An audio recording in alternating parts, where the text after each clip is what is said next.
Good morning फलाल students. आज हम लोग कक्षा 11 के मैथ में पहला एक्सरसाइज सेट्स समूचे के बारे में पढ़ेंगे। देखिए, समूचे इसका इंग्लिश का होता है सेट। इसका अगर डिफिनीशन की बात करें तो डिफिनीशन इसका बहुत आसान है। सेट समूचे का मतलब संग्रह के रूप में लिखें। जैसे इसकी परिभाषा आप कर सकते हैं। देखिए, आपके लिखे हैं ब्लैक बोर्ड पे हम कि समूचे सेट्स वस्तुओं के सुपरिभाषित संग्रह को समूचे या कुलक कहते हैं। समूचक के एक दूसरा जो नाम होता है उसे लोग कुलक भी कहते हैं। क्या कहते हैं? वस्तुओं के सुपरिभाषित संग्रह को समूचे या कुलक कहते हैं। जैसे एग्जाम्पल के रूप में dinner set, hockey team, dinner set का समूचे हॉकी टीम। जैसे डिनर सेट में लेंगे तो टोटल एकदम सुपरिभाषित होता है, व्यवस्थित होता है। जैसे मान लीजिए हॉकी टीम की बात करें तो टीम भी आपकी व्यवस्थित की जाती है। क्रिकेट टीम की बात करें ये भी व्यवस्थित की जाती है। तो यहाँ पे आपका सुपरिभाषित ये संग्रह हुआ तो आप कर सकते हैं। तो ये आपका क्या है? समूचे है। अब रही बात कि मान लीजिए समूचे शब्द पढ़ते हैं तो यहाँ पे थोड़ी सी ये आपकी बात आती है कि आखिर में समूचे शब्द तो हम लोग सुन लिया है, इसके खोज किसने किया या किस सन में इसका क्या हुआ। तो इसके लिए देखिए क्या होता है। अगर इस समूचे की अगर सेट की बात करें तो याद रखिएगा कि ये जो समूचे है, देखिए जो आपका समूचे है सबसे पहले इसका 1845 ईस्वी में, ऐसे देखिए जो समूचे का है 1845 से लेकर 1918 ईस्वी में जो एक वैज्ञानिक थे, उस वैज्ञानिक का नाम था जॉर्ज कैटर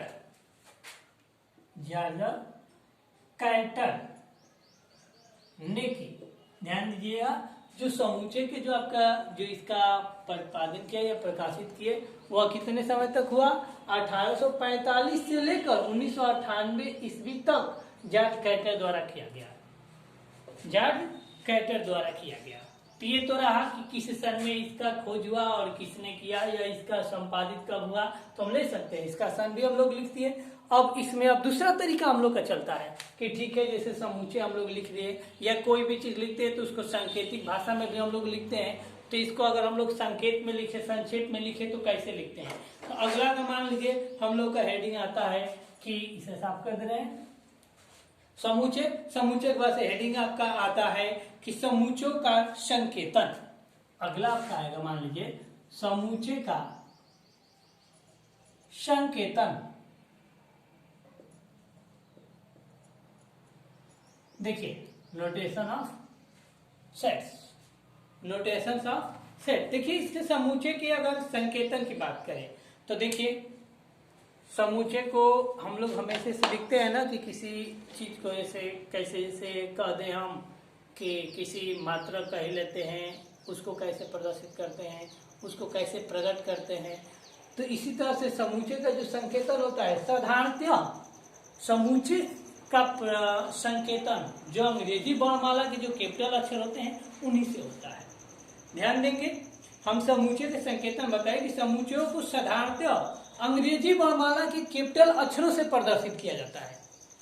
जो समूचों का जो संकेतन होता है या समूचे को जब हम प्रदर्शित करते हैं तो साधारणतः क्या होता है, जो अंग्रेजी वर्णमाला के कैपिटल अक्षरों से प्रदर्शित करते हैं। जैसे मान लीजिए इसको संकेतन में capital A, capital B, capital C, capital D. इसको जब भी हम लोग समूचों को संकेत करेंगे, सांकेतिक भाषा में लिखेंगे तो हम कैपिटल अक्षरों का प्रयोग करेंगे। अब आपका आता है समूचे का अवयव।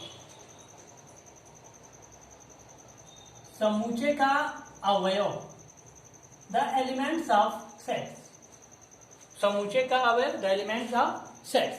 अब अवयव की बात होगी तो उसमें जो तथ्य पाए जाएंगे कि उसके क्या क्या अवयव होते हैं या क्या तथ्य होता है या क्या उसके एलिमेंट क्या क्या है।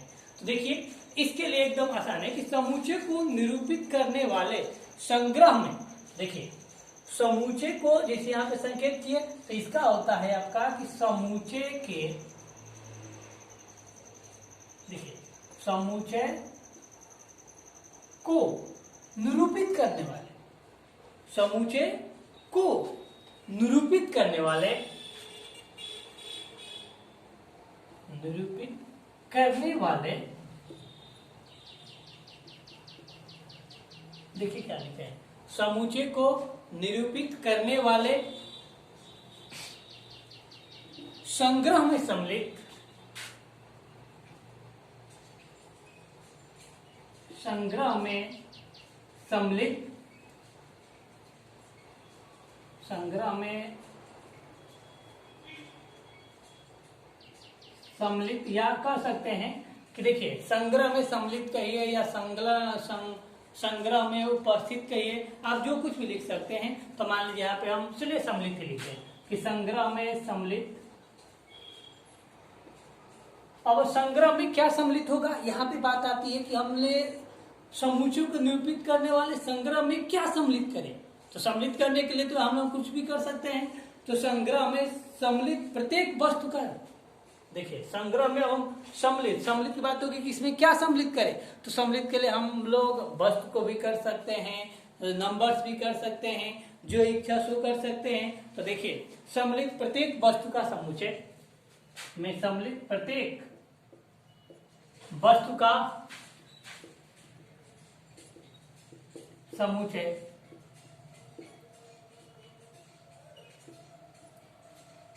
प्रत्येक वस्तु का समुच्चय अवयव कहलाते हैं।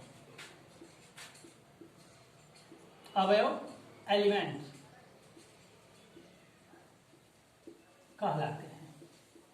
एक बात और आप ध्यान रखिएगा, जैसे मान लीजिए नोटेशन बताया कि कैपिटल अक्षरों से प्रदर्शित किया जाता है, और हमेशा समूचों को हम लोग मझोला कोष्ठ के अंदर ही हम लोग लिखते हैं। अगर कोष्ठ नहीं दिए तो हमारा समुच्चय नहीं होगा या सेट्स नहीं होगा। तो इस बात को आप याद रखिएगा, इसको हम बाद में कहीं नोट से लिख देंगे। तो देखिए इसमें हम लोग क्या लिखे, अवयव कहते हैं। जैसे और एक बात और याद रखिएगा कि जब भी हम समूचे के अवयव के लिखने की बात करते हैं तो हमेशा समूचे के अवयव जो होता है वह अंग्रेजी वर्णमाला के इस्तेमाल होता है।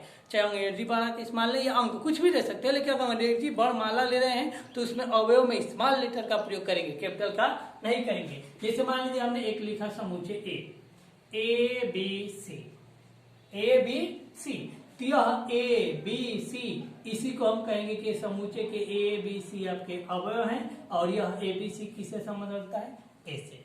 तो यहाँ पे ये रहा समूचे का अवयव। अब समूचे के अवयव के बाद से आता है इसमें कि समूचे का संकेतन में आपका और इसके कुछ अन्य रूप भी आते हैं। जैसे मान लीजिए पिछली क्लास में हम लोग पढ़ चुके हैं, उसको ध्यान देंगे कि पिछली क्लास में जैसे हम लोग पढ़े हैं, आप इसे याद रखिएगा। पिछली क्लास में जैसे हम लोग पढ़े हैं आई चाहे एन से, एन आपका ये नेचुरल नंबर है, प्राकृतिक संख्या।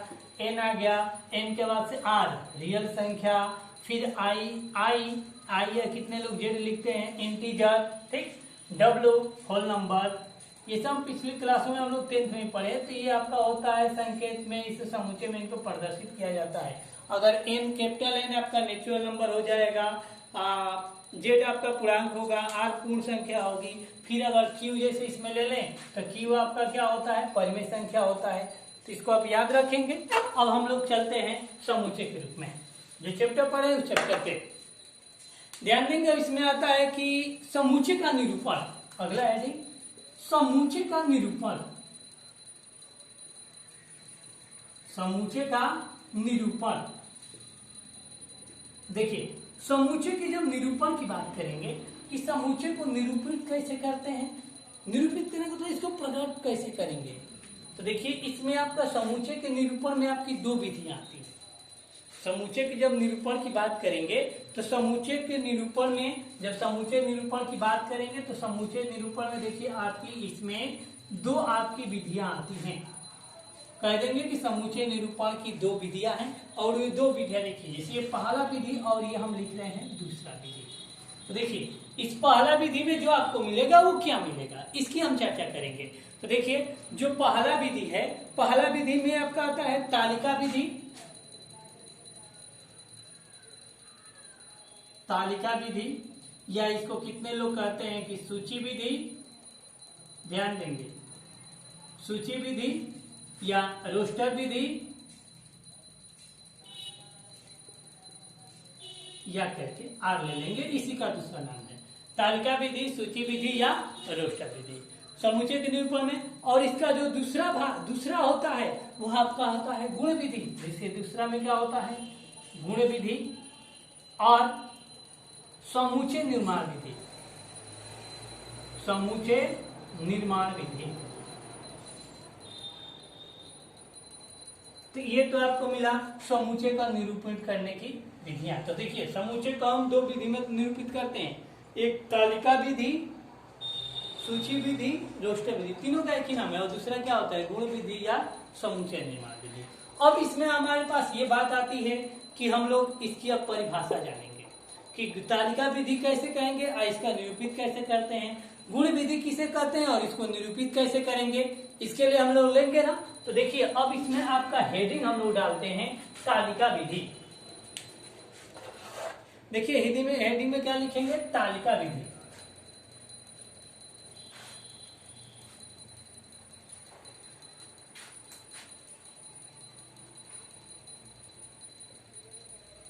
तालिका विधि या रोस्टर विधि या सूची विधि या करके आप तीनों में से कोई भी हेडिंग लिख सकते हैं। जैसे हमने लिखा तालिका विधि। अब तालिका विधि का अगर डिफिनीशन ले लें तो देखिए इस विधि में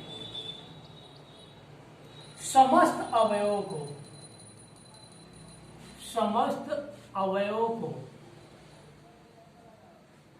मझोला कोष्ठ में लिख देते हैं।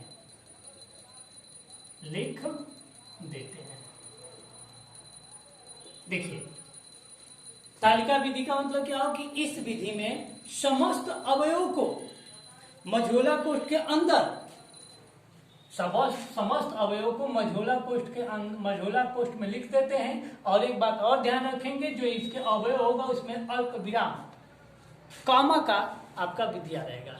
और इसमें जो भी अवयव होंगे वो अगर अंग्रेजी वर्ड लेंगे तो स्मॉल लेंगे, और ऐसे नेचुरल नंबर लेंगे तो ये नंबर है ही है। और एक बात और कि इसमें किसी भी अवयव की पुनरावृत्ति नहीं होती है। पुनरावृत्ति होने का मतलब कि कोई भी अवयव एक साथ, जैसे एग्जाम्पल में हमने लिख दिया, ध्यान देंगे ऐसे लिख दिया कि 1 2 3 4 5 6 लिख दिया ना।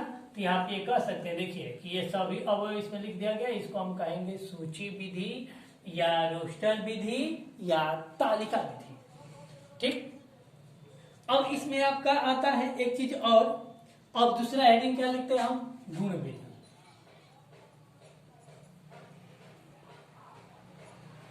गुण विधि या समुच्चय निर्माण विधि। देखिए इसके नाम से ही पता चल रहा है कि इस विधि में उसका निर्माण या उसके गुण पे निर्भर करता है। यह जो विधि है ये उस अवयव के गुण पे या समुच्चय के गुण पे निर्भर कर रहा है। तो इसकी अगर हम लोग परिभाषा ले लें तो बहुत आसान इसकी परिभाषा है। कह सकते हैं हम कि इस विधि का प्रयोग प्रायः तब करते हैं, देखिए इस विधि का प्रयोग हम लोग तब करते हैं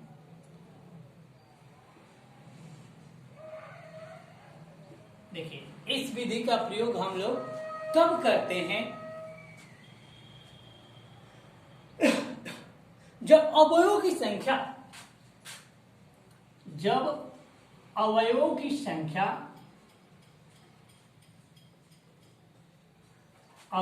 संख्या बहुत अधिक हो।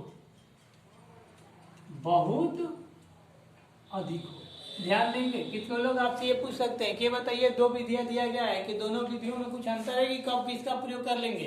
तो एक सिंपल सी परिभाषा ये भी दोनों में अंतर दे सकते हैं कि जिसमें अवयवों की संख्या आपके क्या होगी, कम होगी, उसको हम लोग तालिका या सूची विधि में प्रदर्शित करेंगे, आसान होगा। लेकिन अगर अवयवों की संख्या अधिक हो गई तो इसको तालिका विधि में प्रदर्शित करने में दिक्कत होती है, इसलिए गुण विधि का प्रयोग किया गया। जैसे हम आपसे कह दें कि 1 से लेकर 1000 तक सभी प्राकृतिक संख्याओं का समुच्चय लिखिए। तो ये देखिए बहुत लंबा हो जा रहा है। तो इसको देखिए अब इसको कब प्रयोग करते हैं, इस विधि का प्रयोग हम तब करते हैं जब अवयवों की संख्या क्या होती है, बहुत अधिक होती है। और इस विधि द्वारा और इस विधि द्वारा समुच्चय को प्रदर्शित करते हैं। अब देखिए जैसे में आप इसको कैसे लिखेंगे, कैसे डिनोट करेंगे, जैसे A equal to x such that P x, इसको लिखते कैसे हैं, जैसे x such that P x लिख देते हैं। अब देखिए इस रूप में लिखेंगे।